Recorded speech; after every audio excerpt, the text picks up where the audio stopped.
तो बच्चों, हमने पिछले वीडियो में देखा था कि विक्रमादित्य की 12वीं सदी में राजा सिद्धराज जयसिंह ने मालव प्रदेश पर विजय प्राप्त किया, पर उसको विजय से यशोवर्मा का सारा धन वहां से लेकर वो अणहिलपुर पाटन चला आया। किंतु वो धन के साथ साथ ग्रंथ का भंडार भी उसके हाथ लगा, तो वो भी वो लेके आया। परंतु एक दिन उसने सोचा कि राजा भोज द्वारा रचित जो ये सरस्वती कंठाभरण नाम का ग्रंथ जो प्रसिद्ध है, वो भोज व्याकरण है। और उसने सोचा कि मालय विजय तो मैंने प्राप्त किया है, उसका धन का स्वामी तो मैं बन गया, किंतु उसके ग्रंथ भंडार में भी मैंने प्राप्त किया है, पर भोज व्याकरण से भोज की कीर्ति यानी उसका जो नाम है वैसी कीर्ति मैंने पाई नहीं है। तो मुझे कुछ ऐसा करना चाहिए कि जैसे मेरी कीर्ति ऐसी होनी चाहिए जैसी राजा भोज की है। ऐसा सोचकर वो जैन मुनि आचार्य हेमचंद्राचार्य के पास जाता है और उनको व्याकरण ग्रंथ रचने के लिए कहता है। और वो जो हेमचंद्राचार्य जी व्याकरण ग्रंथ की रचना करते हैं, वो सिद्ध हेम शब्दानुशासन नाम से प्रसिद्ध होता है। आगे हम चैप्टर देखते हैं।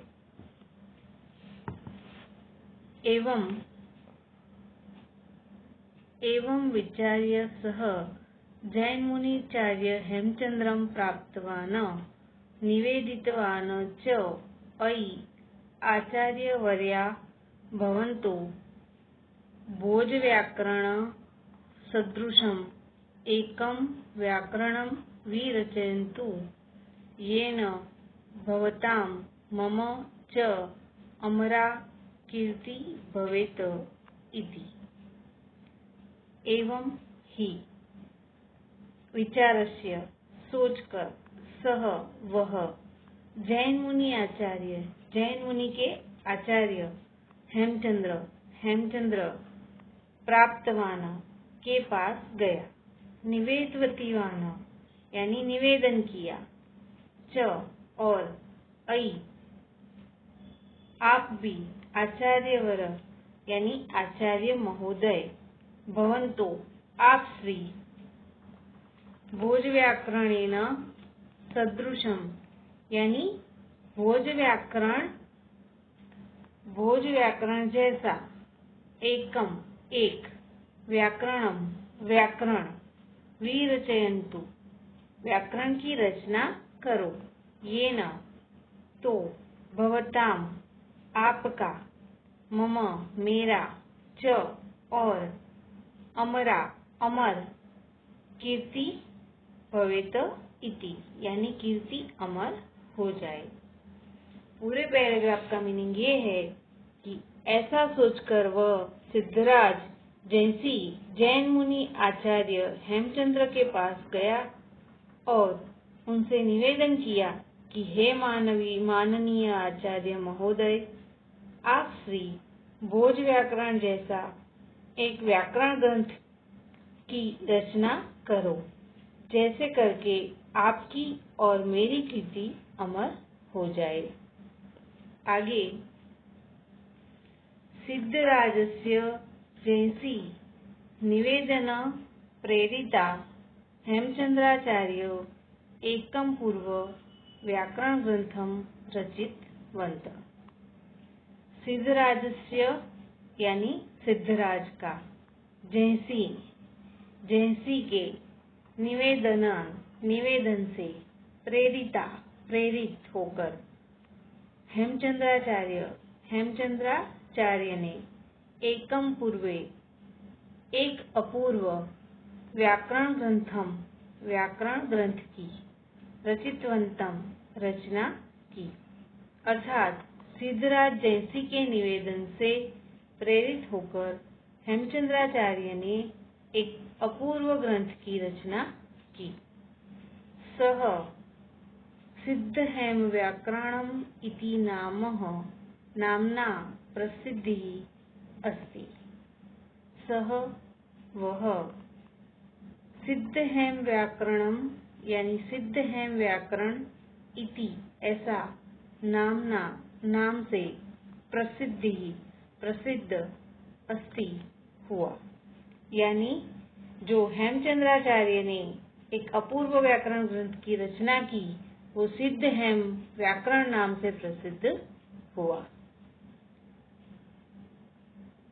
अस्मिन् अष्टौ अध्यायाः सन्ति। अस्मिन् उसमें अष्टौ 8 अध्यायाः अध्याय सन्ति है, यानी उसमें 8 अध्याय है जो व्याकरण ग्रंथ की रचना की उसमें।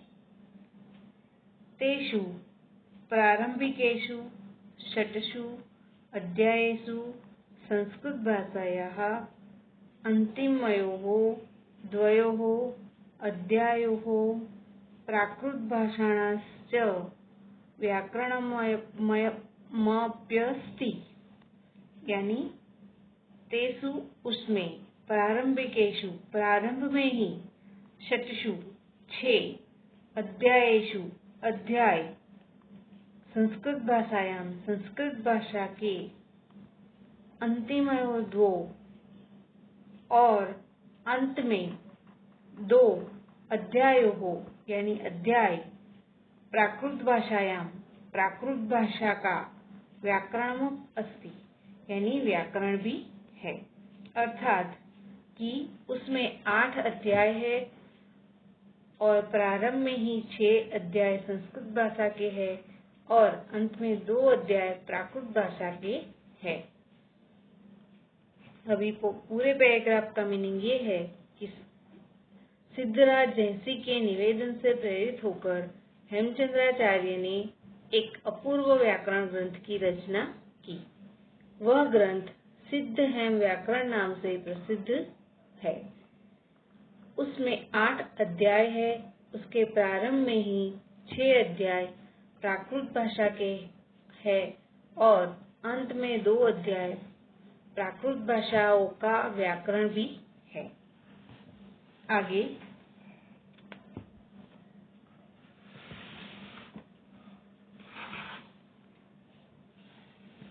हेमचंद्राचार्ये लक्ष्य श्लोक परिमितम साहित्यम विरचितम अस्ति।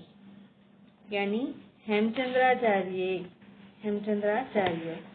लक्ष्य श्लोक परिमितम 1,00,000 श्लोक के साहित्य की विरचितम अस्ति इसकी रचना की। यानी हेमचंद्राचार्य 1,00,000 श्लोक के साहित्य की भी रचना की।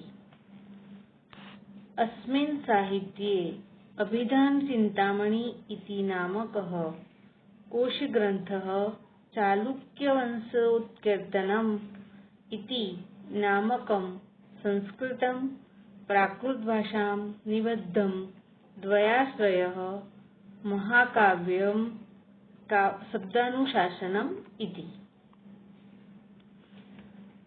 अस्मिन् उसमें साहित्य में अभिधान चिंतामणि यानी अभिधान चिंतामणि नाम का ग्रंथ इति नामकः इस नाम के कोश ग्रंथ की चालुक्य वंशो कीर्तनम यानी चालुक्य वंश कीर्तन नाम का इति नामक ये नाम का संस्कृत में प्राकृत भाषा निबंधम प्राकृत भाषा में द्वयाश्रयाः 2 महाकाव्य काव्य शब्दानुशासन इति काव्य शब्दानुशासनम। अर्थात कि इस साहित्य में अभिधान चिंतामणि का शब्दकोश चालुक्य वंश कीर्तन नाम का है और संस्कृत प्राकृत भाषा में हुए 2 महाकाव्य की रचना जो काव्य शब्दानुशासन है। नामकः अलंकार शास्त्रीयः ग्रंथः छन्दोनुशासन चेति दिनां बहूनां ग्रंथानां समावेशो भवति। नामक यानी नाम का, अलंकार शास्त्रीय अलंकार शास्त्र, ग्रंथ ग्रंथ, छंदोनुशासनम छंदों का अनुशासन, उच्चेदीयानाम यानी आदि ग्रंथों का, बहुनाम बहुत सारे, ग्रंथानाम ग्रंथों का, समावेशो समावेश, भवति होता है। यानी कि उन्होंने काव्य शब्दानुशासन नाम का और अलंकार शास्त्र ग्रंथ और छंदोनुशासन आदि ग्रंथों का समावेश होता है। अलंकार, अलंकार से ग्रंथ की शोभा बढ़ती है और अलंकार यानी गहना, जैसे कालिदास ने उपमा अलंकार अपने ग्रंथ की शोभा बढ़ाने के लिए उपमा अलंकार की बात कही है। जैसे कोई नारी होती है तो वो गहने पहनती है तो वो सुंदर दिखती है, वैसे साहित्य में भी अलंकार हो तो ही उसकी साहित्य की शोभा बढ़ जाती है। आगे, गुर्जर प्रदेशे लब्धजनरिये हेमचंद्राचार्य न केवलं गुर्जर प्रान्तोऽपि तु समग्रे अपि संस्कृत साहित्यकाशे सूर्यवत प्रकाशते। गुर्जर प्रदेशे गुजरात प्रदेश में लब्धजनरिय जन्मे हुए हेमचंद्राचार्य न नहीं केवलम सिर्फ गुजरात प्रांतोपि यानी गुजरात में ही, तो समग्रोपि समग्र संस्कृत साहित्यकाशे संस्कृत साहित्य में सूर्यवत सूर्य की तरह प्रकाशते है यानी चमकते हैं। गुजरात, पूरे लाइन का मीनिंग ये है कि गुजरात प्रदेश में जन्मे हुए ये हेमचंद्राचार्य सिर्फ गुजरात में ही नहीं किंतु संपूर्ण संस्कृत साहित्य रूपी आकाश में सूर्य की तरह चमक